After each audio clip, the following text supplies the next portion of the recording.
किसी ने क्या खूब लिखा है, जब सड़कें खामोश हो जाती हैं तो संसदें बेखौफ हो जाती हैं। लेकिन क्या हो जब सड़कें खामोश रहने से मना कर दे, जब देश का युवा अपने हाथ में किताबों के साथ सड़कों पर उतर आए और संसद की ऊंची दीवारों से सवाल पूछने लगे। नमस्कार, मैं हूं विजय। आज हम बात करेंगे उस मुद्दे की जो सिर्फ किसी एक परीक्षा या किसी एक आंदोलन या किसी एक दिन का नहीं, बल्कि उस पैटर्न का है जो पिछले कुछ सालों में भारत की लोकतंत्र की पहचान बनता जा रहा है। सड़क पर उतरता आक्रोश और सामने से मिलती बर्फ जैसी खामोशी। सोचिए, एक छात्र जो 3 साल तक रोज सुबह 4 बजे उठता है, माता पिता ने अपनी जमा पूंजी दांव पर लगाई है, कोचिंग की फीस के लिए कर्ज लिया है, बच्चा दिन रात एक करता है ताकि एक परीक्षा वह पास कर सके। लेकिन परीक्षा के दिन पता चलता है कि पेपर लीक हो गया है। जब यह एक बार हो तो इसे लापरवाही कहते हैं, जब 2 बार हो तो इसे नाकामी कहते हैं, लेकिन जब साल दर साल परीक्षा दर परीक्षा यही कहानी दोहराई जाए तो इसे नाकामी नहीं, सिस्टम की सड़न कहा जाता है। और जब वही युवा परेशान होकर दिल्ली की सड़कों पर आता है तो क्या होता है? बातचीत के लिए मेज कुर्सी तैयार नहीं होता, बल्कि 10-10 फीट ऊंचे बैरियर लगा दिए जाते हैं, मेट्रो के दरवाजे सील कर दिए जाते हैं, आंसू गैस के गोले छोड़े जाते हैं और लाठियां बरसाई जाती हैं।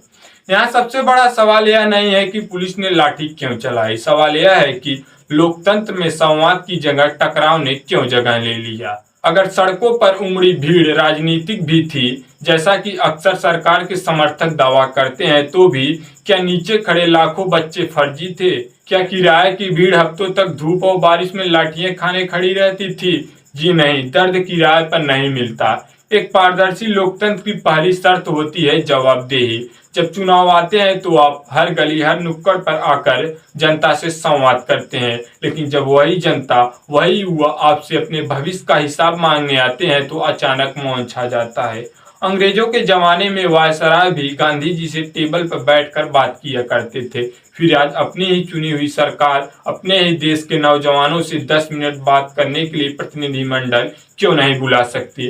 यह खामोशी सिर्फ आज की नहीं, आप पिछले कुछ सालों का पैटर्न उठाकर देख लीजिए। मुद्दा बड़ा होता है, छात्र या नागरिक सड़कों पर आते हैं, पहले आंदोलन को ब्लैकआउट किया जाता है या उसे किसी विदेशी पार्टी या फंडिंग का टैग दिया जाता है और आखिर में ताकत के बल पर उसे दबाने की कोशिश होती है। लेकिन इतिहास गवाह है, दुनिया की बड़ी से बड़ी इमारतें और ऊंची से ऊंची दीवारें संसद को सुरक्षित रख सकती हैं, लेकिन जब जनता का भरोसा टूटता है तो उसकी गूंज इतिहास के पन्नों में दर्ज हो जाती है। सरकारें टीयर गैस से नहीं, संवाद से चलाई जाती है। अगर आप कहते हैं कि आप देश के प्रधान सेवक हैं, तो सेवक का पहला धर्म होता है मालिक की बात सुनना, उसे खामोश करना नहीं।